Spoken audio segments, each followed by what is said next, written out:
Welcome everyone to Learning with Belvista Studios.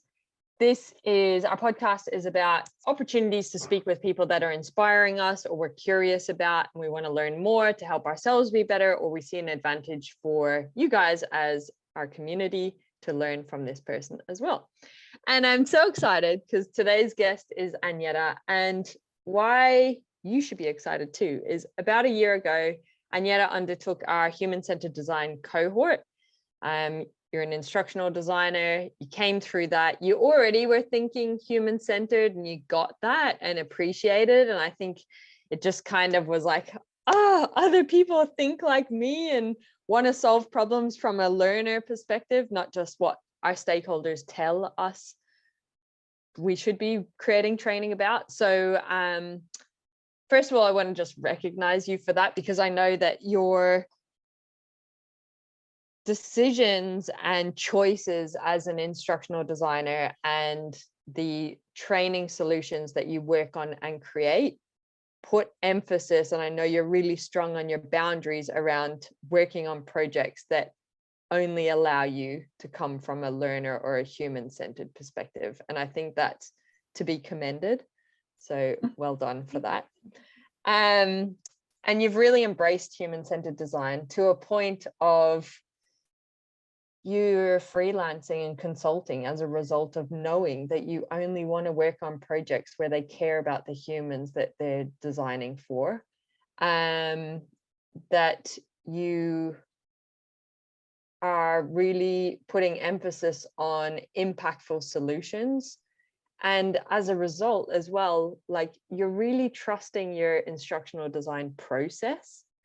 And you're being recognized for that, and you're getting feedback from stakeholders that is telling you, we appreciate you because you take a human-centered approach. We appreciate how this turned into an interactive PDF as opposed to what we thought it might be as this other type of solution. So I think that's some fantastic results, and I want to know how we can get other people there and have those results too. So question number one. How would you compare non-human-centered instructional design to human-centered instructional design? Well, I have obviously had experience in both because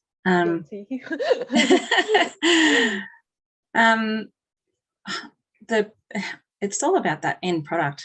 I feel like it just hasn't hit the mark when there hasn't been the human-centered design, including the people that do the work from the get-go, has clearly been, the success, the ticks for the business along the way.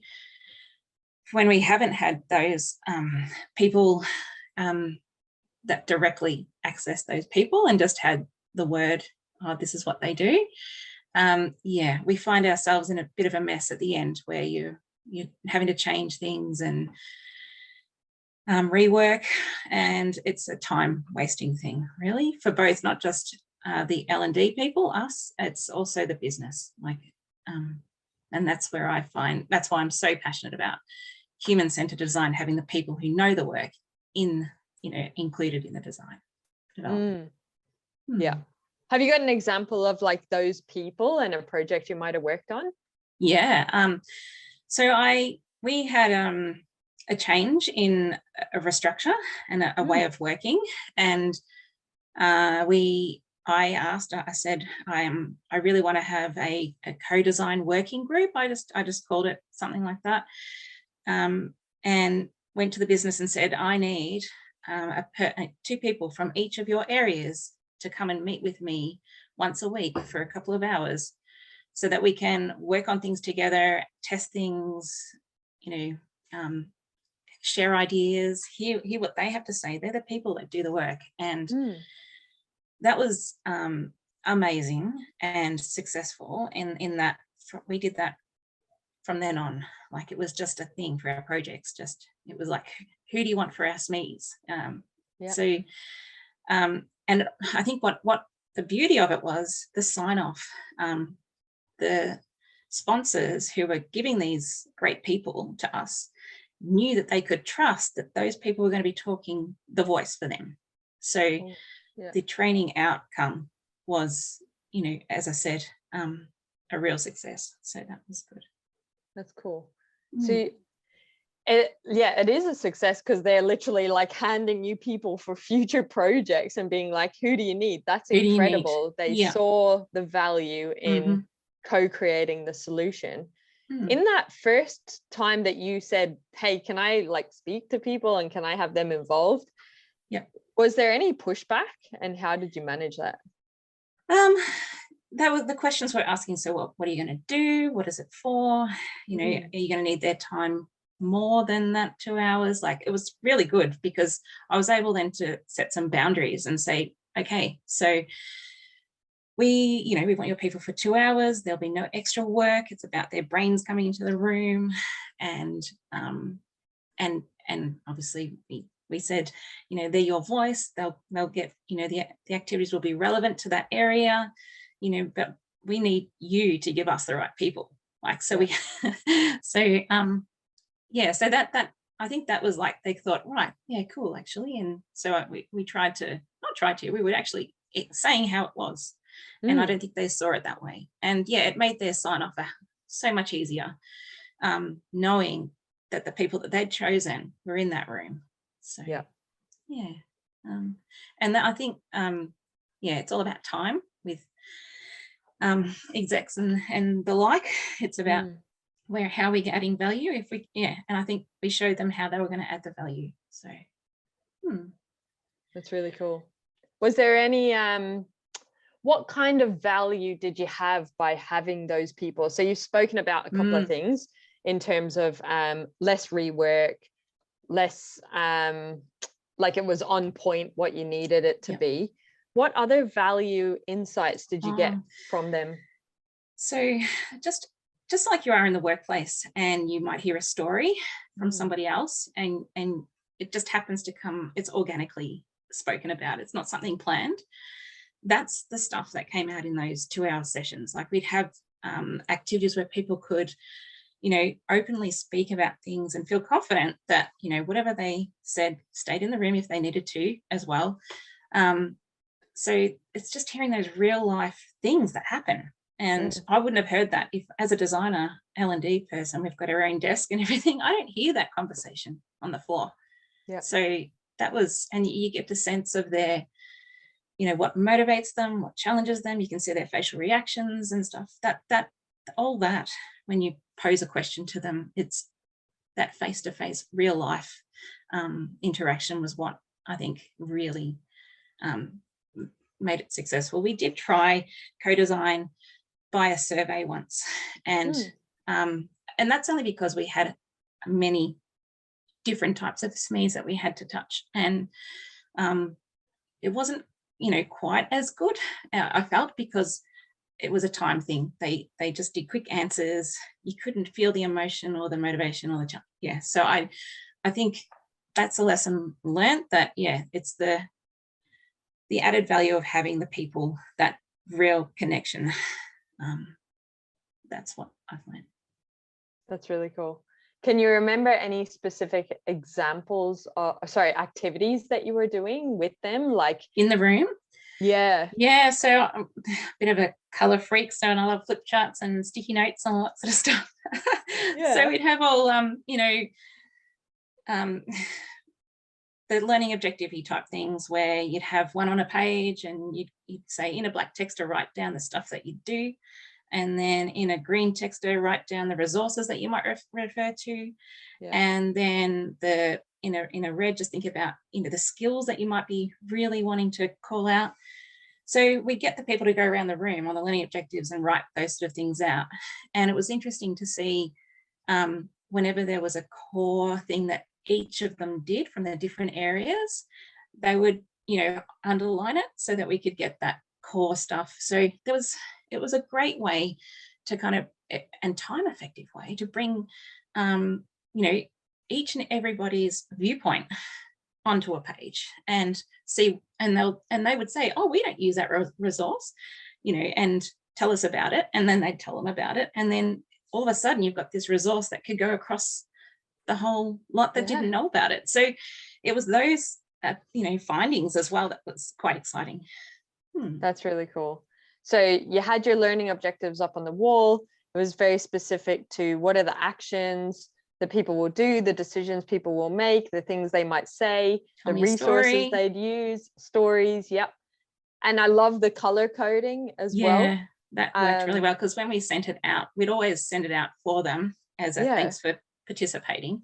Yeah. And they would always remember those colors, they said, and they'd write back, oh, you need to add in red this skill or something. Yeah. So we never expected that from them. It was always, you don't have to do any other work. And we'd send it out just to say, I think it's nice for them to see how it's growing. And then, so we ended up having a bit of a routine for them as well. So they knew exactly what to expect when they came in the room. So we'd always kick it off with the first session, getting to know and doing activity. But the following week, we'd come back and actually test an activity or an idea that they had from the previous week.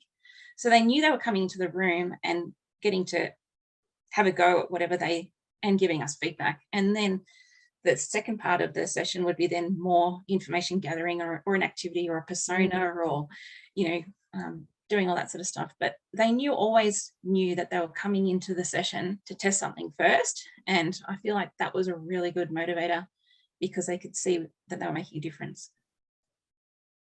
Love that. That is the human-centered approach to get that buy-in is just incredibly impactful. Yeah, no, I really, that's how I'd do it moving forward. Wouldn't change. Yeah. Was there any other specific activities that you're like, that was so useful for creating the solution? Definitely the persona activity, having them all in the room and working in their little cohorts at the start. And it's actually interesting to see when they would put them up on the wall, other people's perceptions of that person as well. Like that was, and it would prompt them to be more open about themselves then. Like sometimes it's harder to drill in on yourself or what you do.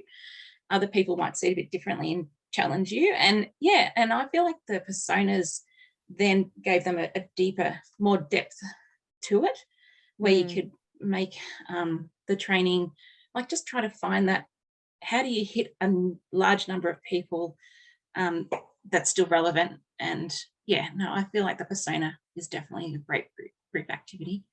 Yeah. What kind of things do you include in your persona activities?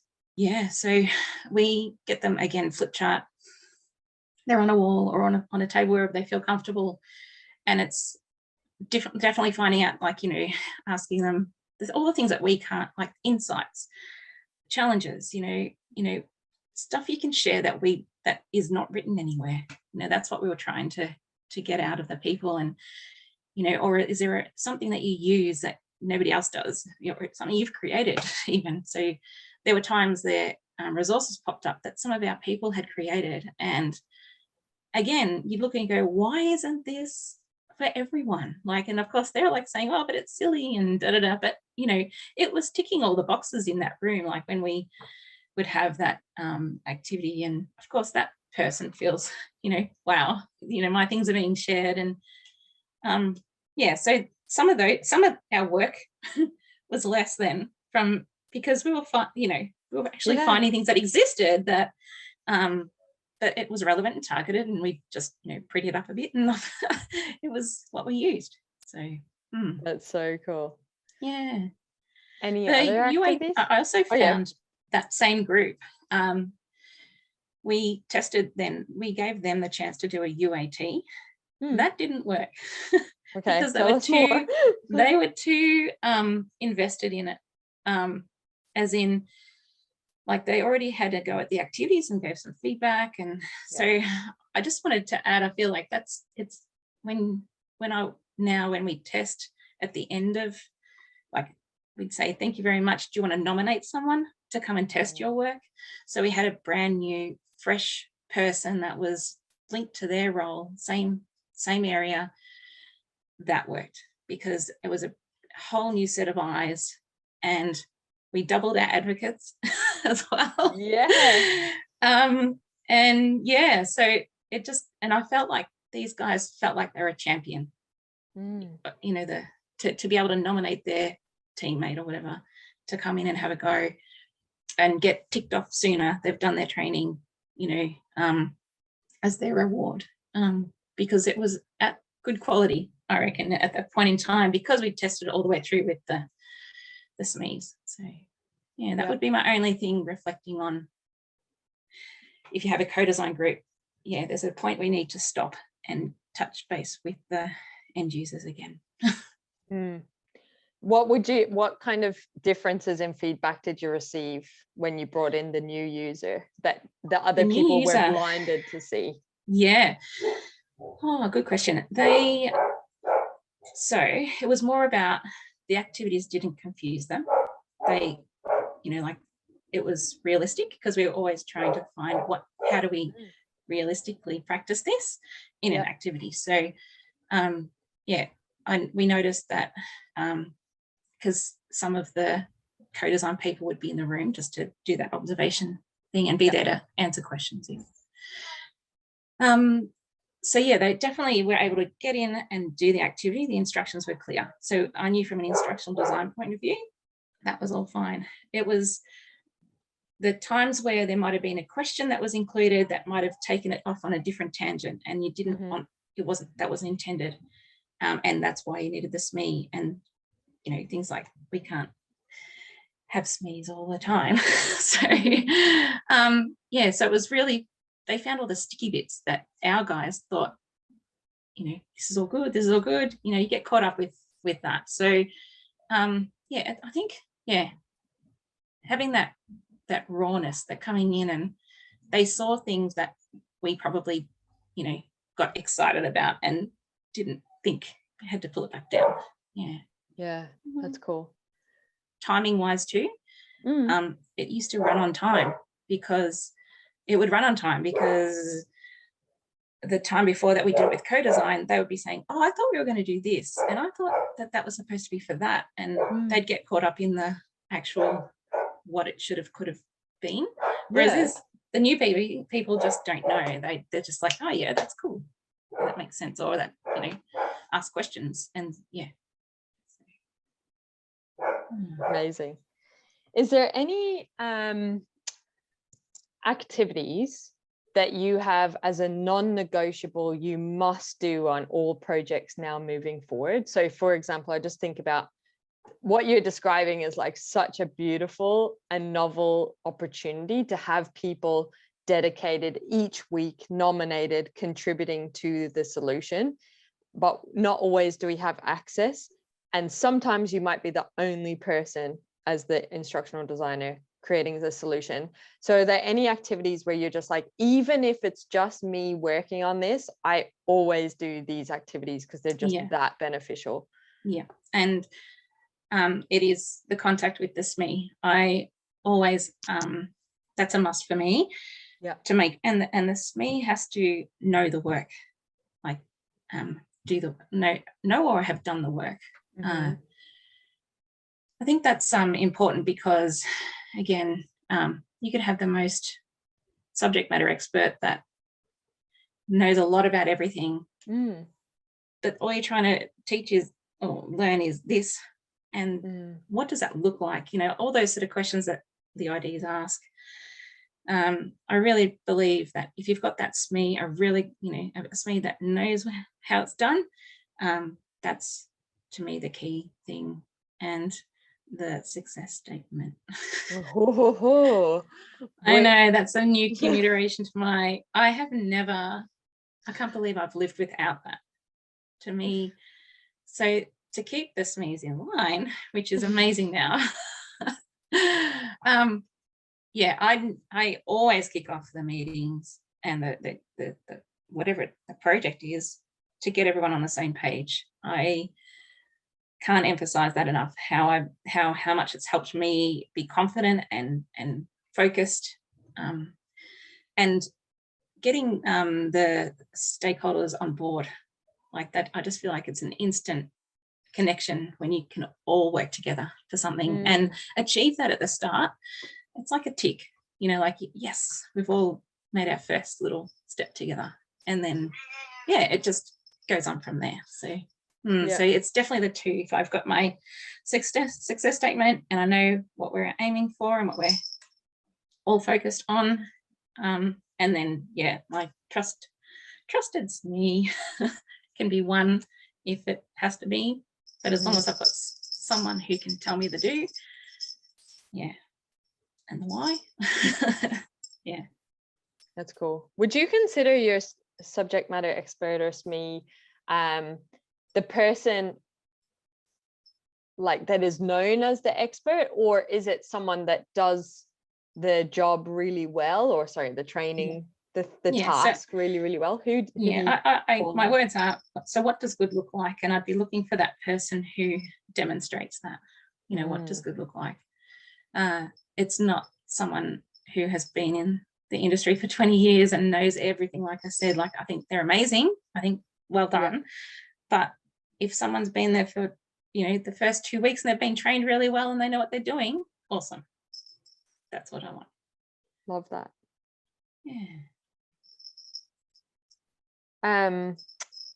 Okay. Let's go on to deeper into the success statement. So for you, you've described the success statement as clarity on what you're trying to achieve. Does that resonate as what it is? To know exactly when we've hit that mark. Like, I feel like that will direct us to that. Okay. And what do you do to hold yourself accountable and whoever you're working with to hit that mark? I write it on everything. So if we have workshops, or if I've sent out an email to say thanks for coming to the workshop, whatever, I always have that in it, so people can be reminded of what we're trying to achieve. And it's also, I write to it as well, so I'll use the language that comes out of it. So it's not like I'm on repeat, but at least I'm voicing the same things that we're trying, like so we've achieved this so far, and look what's coming. And then so I just feel like that it's how I would speak to the people. I feel like that's the language. That's cool. What would you say are the characteristics of a good success statement? It's the who, the people. That's what I look for first, obviously, being human. I'd be looking at what are I call them big rocks, little rocks, but it's the critical, like the really important things they need to know versus the stuff that's nice to know. So within that statement, it has to have, like, I'd really want to call out the need to knows in there, and some sort of measurement where we can the people that are actually helping me write it, I feel like they reach for that. They want to see that, because that's their success. They need to see something to achieve it.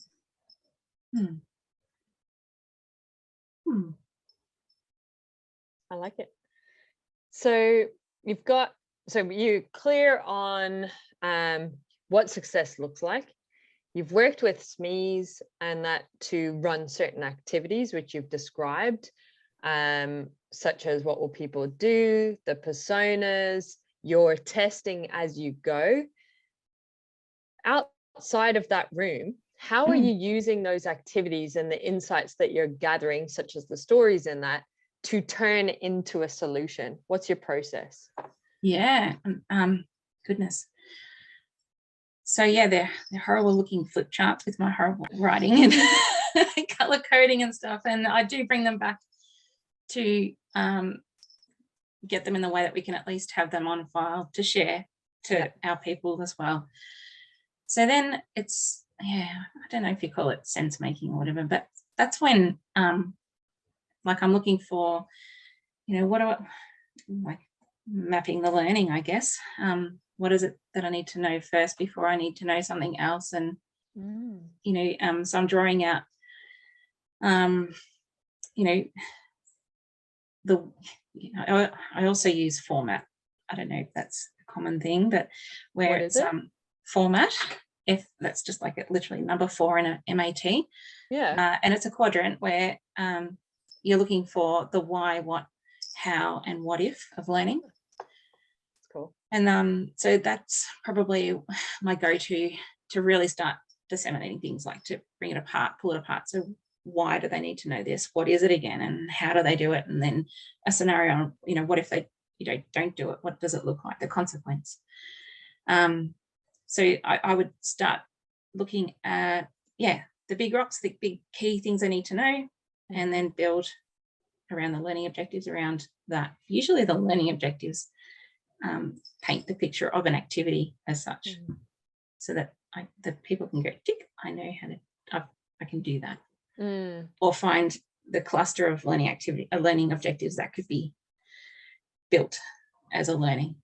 So it is jump into design pretty much. That's a very agile approach though, because you're collecting, you're creating, you're prototyping, you're doing like, so then you're collecting, and sort of like I think I've fallen into the SAM version of like a talk Addy, but I do believe I've now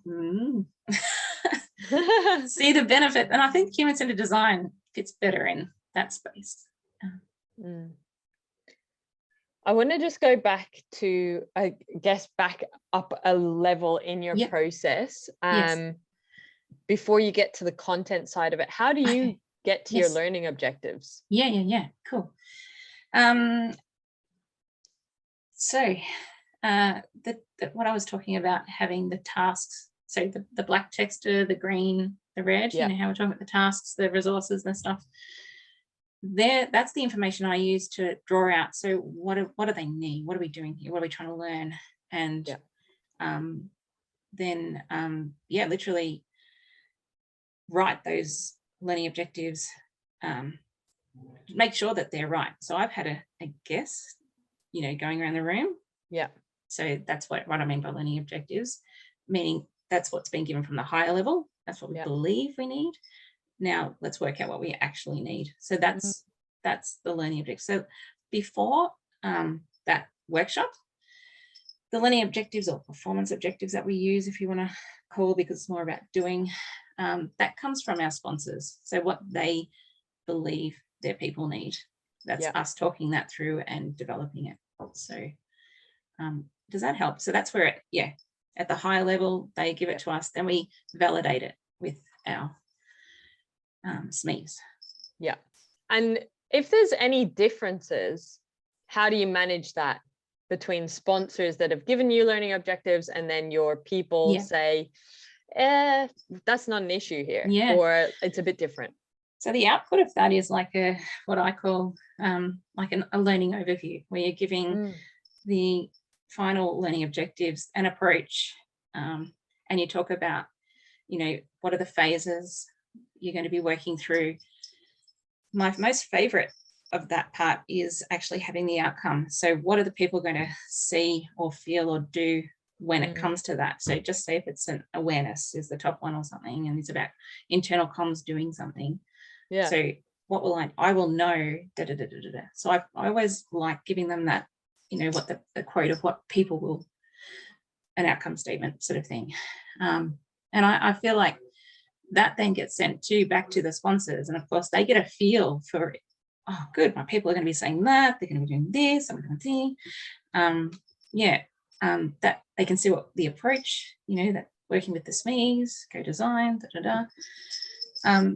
we always go back to make sure that first document is signed off, and then we're fine. We can just move through and trust their people. Cool. So it's basic. I just want to summarize it and then continue on for people that are following. So you've got your success statement, your learning objectives. These things are approved.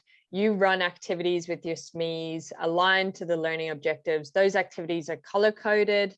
The information in them is color coded. Your process then is to get that color coded stuff and slot it and map it against the learning objectives. Yes.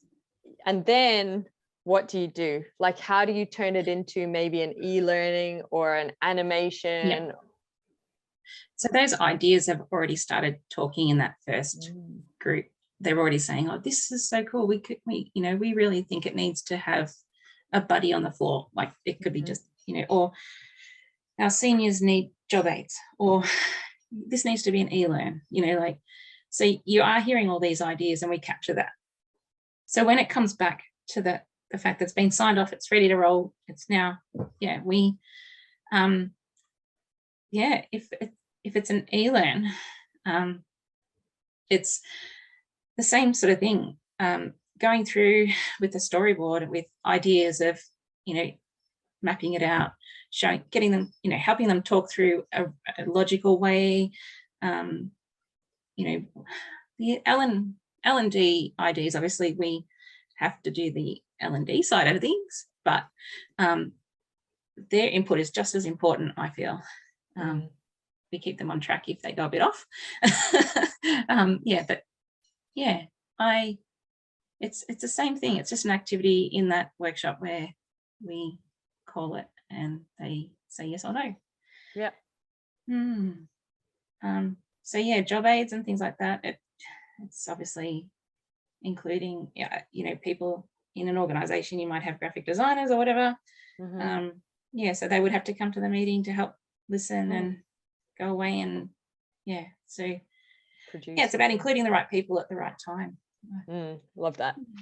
And I think for us, like our process is very similar to yours. It's definitely resonating. I think the only real main difference is you're in person doing a lot of that stuff with the right people.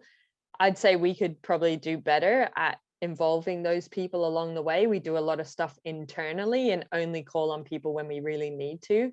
And I think sometimes that's a restriction of potentially client availability.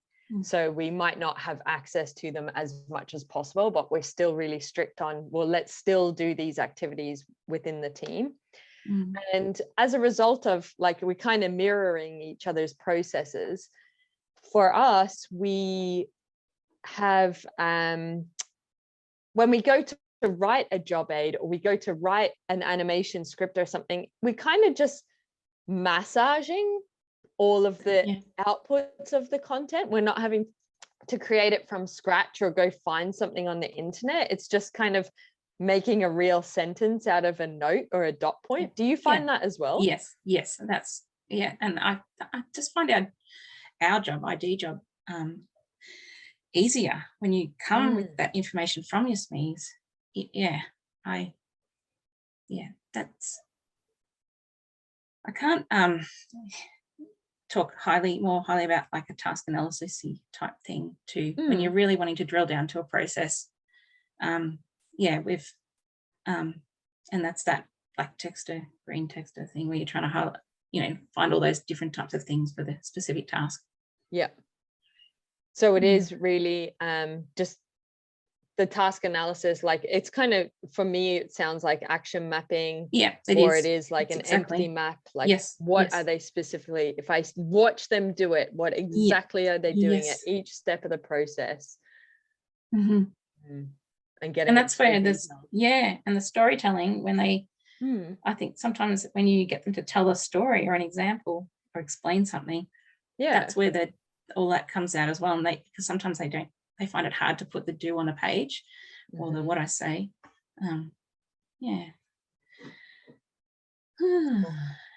What have you found what kind of feedback do you get throughout the process from either, because you're co-creating your solution, so what kind of feedback do you get from learners, sponsors, or SMEs? What kind of feedback? Like, so as in their, and in specific, to their involvement in the process. Nice. The sponsors, I mean that communication is, or they want to be involved but not involved. They want to make sure that you've got everything you need, and they're getting what they want to. So I'll park that one for a minute first, because the learner involvement, you're talking from a post point of view, is that when they're actually learning? or is that, yeah. So, yeah, I don't know. That's more of, I'm lost him on that question. Well, it sounds like what you described earlier was that the new users you bring in to test at the end, the activities and that you and the SMEs have been doing, they're kind of just like, yeah, that makes sense. They are the learners. Yeah, that works. So they're your learners. And then do you get feedback? Like, I guess there's business results that you're trying to achieve. Are they being met? So, okay. The learners, for me, there would be a learning transfer of something. And so they would have something to take back with them to either practice, try, you know. And I know that there's been, you know, the examples of where we started that, and then every training thing after that, it was like they were looking for it. So where's our learning transfer? They wouldn't say learning transfer, but where's our takeaway, they'd say. So like as a joke, or what can we refer to after? So for me, the learner, again, I think I've not answered your question, but in the design, I feel like it's important to make sure that they're supported after the fact as well. And 9 times out of 10, those co-design, like I said, I call them advocates, but champions or whatever you want to call them, I feel like they own the training themselves. So when people are doing it, and they all know that they've been nominated and it's known, they're like a go-to as well. So I feel like that kind of carries on the support. So, and yeah, I feel like our L&D can let go of the hands and let them do what they need to do once they leave our room, because they've got the support there. Yeah, that's cool. When you think about projects you've worked on in the past, like training solutions and stuff, and it might have just been, I don't know, an e-learning module that was 20 minutes or a face-to-face workshop or some sort of form, for example, and that was the training event. Taking a human-centered approach, how has that shaped what the training experience turns out to be in the end? What kind of components or things make up the learning experience now, where it's not just e-learning? Human-centered approach reveals, I guess, an ecosystem. What might be included in that? Again, I hope this answers your question, but I've got an example of where I've got an example of where there was a lot of change happening in a business, in one of the businesses, and what's called change fatigue and training fatigue, where they kept on having new things thrown at them. They were always going into the training room, or they're always going to a team, meeting thing for it, and da da da. So for us, it was about trying to find, how can we embed their practices and everything and use it as part of the learning. So, and something that they can refer to later. So we, instead of having facilitated classrooms where they had to come out off the floor, we designed in the format way, a tabular type e-learn where it was using the why, what, how, and what if. And so the bit that was changing was on this e-learn that they could then refer to it later as a job aid one, because it was free form. You could go through it in any order you liked, how best you learned, whether it was, I want to know the why, I want to know the what, the how, whatever. And to implement it, we would have, there was always team manager type collaboration sessions, and we would jump in on one of those and brief them on this tool that was coming out, so that they could share with their team, this is what's coming out. Let's, so L&D, I just feel like that has helped learning go, become part of the team. It's a team driven thing, as well as then an on the job learning, just in time job reference. And of course, when something changes, they only need to refer to it a couple of times at the start, and then it's gone. it didn't take a lot of time to make this little package because we had it as a template. So yeah, I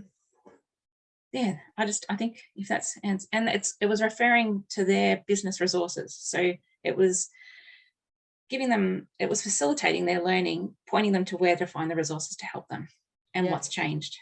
And then once that goes away, they would still use the business resources. Does that make sense? Yeah. So it sounds like that particular example is some sort of communication to the learners to let them know that these resources exist already and here's where you find them. So you weren't actually going updated out and, or beautiful. And these are the changes. Yep, that's cool. So communication to resources or the change that's happened, and then they just have built the capability to go look for that themselves and become self-sufficient. And another part of your training experience is to leverage that team environment and engage support, supervisor employee conversations, which is pretty effective. So that was a massive shift that I've seen, where it wasn't just that coming to the classroom, or wasn't just an e-learn. It was incorporating the 70-20-10, if you want to call it that. Love it. That's cool. So it sounds like human-centered design has kind of allowed you to look at solving a more holistic problem where you are considering the on-the-job application, the theory side of it, and the social learning. That's right. Wow, that's cool. What would be your message to people that are not currently taking a human-centered approach to their instructional design practice, and they're not co-creating solutions with the right people?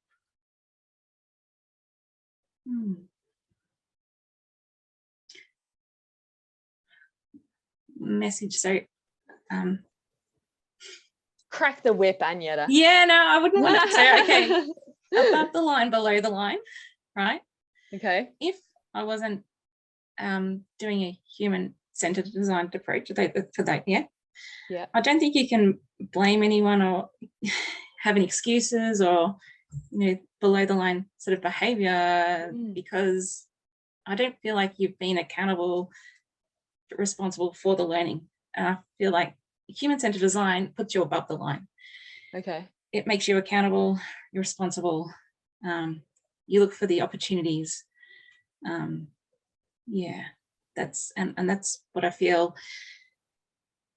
It's silo designing a lot when you're not considering human-centered design. I don't know. Can you explain the above the line, below the line? Below the line, yeah, sure. So below the line is when you make excuses or you blame someone, or or it's called all bed, deny. So I feel like if I didn't use human-centered design, I don't have permission. I can't make excuses or blame anyone or anyone but myself, because I haven't sought the answers. I've just designed it on my own. Okay. Whereas if I'm human-centered design, I've been accountable and look for opportunities to help make things better for them, and the responsibility is on me, to make sure that the learner can learn. I feel like human-centered design takes you above the line instantly, just from the practice, from the process. It's pretty cool. Wow. What would you say were the benefits of coming, because I know you did the IDEO course for human-centered design to begin with. So you had a flavor for it before and you kind of got it. What was the benefits of learning with us in the cohort for the human-centered design stuff? The IDEO is innovation. It's open. It could be anyone in my group. So it's not just L&D practitioners, it was great, but it didn't have as many aha moments as what I did when I was actually honing in on my own profession. And that's what your course, the human-centered design course, gave me a chance to really focus on what is it that I do and how can I, be better in that role. And so, and it was, and how you tailored the activities and the templates. It was a massive, start, like to see that all happen. How it works. The IDEO one, you get the toolkit, you get everything like you, but there was just I couldn't make the links as quick. It wasn't contextual. Because I did it, that was one of my early tastes into it, and where the kind of love came from it. And then it was like, we as a team figuring out how do we apply it as an L&D professional and do training and employee experience. And I guess what you're describing is the contextualization of human-centered design to our industry. As I said, I really enjoyed it, but I wasn't able to bring it back to my role as easily as what I did with you. Very cool. Yeah. Wow. Okay. I feel like this is absolutely like incredibly detailed insight into a really good instructional design process. You've talked about having clear goals. You've talked about the value of co-creating and not being the only person as an instructional designer with the responsibility to come up with the training solution, that you can involve subject matter experts. And even how you've described who a subject matter expert is, I think will be quite eye-opening for a lot of people to consider who they bring in to co-create, and the value as well. You've demonstrated quite well the value of co-creating a solution and the impact that that then has out on the world. So thank you so much for sharing your process with the people that watch and listen. Really, really grateful. Thank you. No, it's really good. Just wow. I think for anyone listening, like, there are very clear milestones in Anietta's process, and if you re-watch them, you'll be able to get your own framework and then start slotting in what are the activities that I want to do within each of these milestones, to then move you towards how do you create the content, what does the content turn into, putting it out into the world. And you'll really start tweaking and refining and defining. First of all, defining should have come in first. Defining, refining your instructional design process. So thank you for role modeling what a useful and good instructional design process looks like. And I'm sure it will be valued by many people that are trying to figure that out for themselves. Thank you. That's great. Cool. All right. Thank you everyone for watching. Do your homework, get your process sorted, and keep it there as like a shopping list to sort of, it's not a linear process as Anyetta has described. It's about what is the activity right now that's going to help solve the particular thing that I'm working on. But do your homework. You will get, because it is a repeatable process, just sometimes you don't always use all 12 steps or all 3 steps that you've come up with, but you will create better solutions. Thanks for watching. Please share it. Give us love in whatever way that looks like. By us, I mean Belvista Studios, but also Anyetta, to say you have changed my life by this podcast. Thanks, everyone. Peace out. What's up, awesome human? Thank you on behalf of myself and the Belvista Studios team for continuously choosing to learn with us. We really appreciate it. If the tips and the insights and the context resonate with you and you want to take your skills to the next level, or you want to make your life way easier, you will love our Creator Hub. The Creator Hub is a place for people like you and us. Basically, it's the stuff that we use internally at Belvista Studios, and then we just share it publicly with you. The Creator Hub is created by instructional designers for instructional designers, and what you'll love there at the moment is we've got a quiz, Could I Be a Better Instructional Designer?, that has so much tips in the feedback if you're interested in human-centered design or just taking your skills to the next level in terms of the solutions you're creating and the problems you want to solve. But in there as well, aren't we cute? That's us. But we've got the coaching courses freebies, give us gratitude, and also we've got some templates. And basically they're always around the lens of learning experience design, instructional design, and e-learning. So a human-centered design focus is very much what we're about at Belvista Studio. So putting your learners at the heart of a solution and creating something for their needs. So there's the human-centered design stuff, and then we've also got the business stuff. So this is the stuff they don't teach you about when you want to become a freelancer or a consultant in the instructional design world. So go check it out. The link is in the description. You can check out everything that is available for you. Thank you for choosing to learn with us. Continuously invest in your skills. You will be rewarded as an instructional designer. Share this stuff, share it with other people, because when we are better instructional designers, we create better solutions that create better humans, that create a better world. So we have a very important role, and I'm excited to be on this journey with you. Have an awesome day.